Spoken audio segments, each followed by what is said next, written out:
Boxanagar petrol পাম্পের প্রতারণা, সাংবাদিকের অভিজ্ঞতা তুলে ধরল জনমতের প্রশ্ন।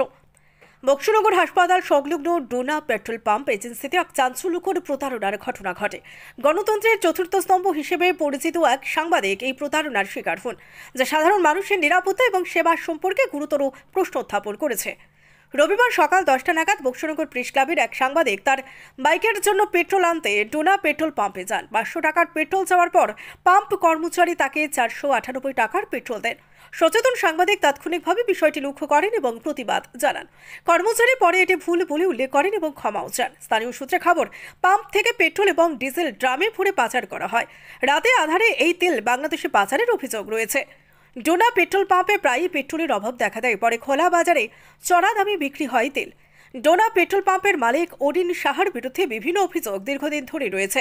তার পেট্রোল পাম্প থেকে অবৈধ কার্যকলাপের প্রমাণও রয়েছে। বক্সনগর প্রেস ক্লাবের পক্ষ থেকে প্রশাসনের কাছে কঠোর পদক্ষেপ নেওয়ার অনুরোধ জানানো হয়।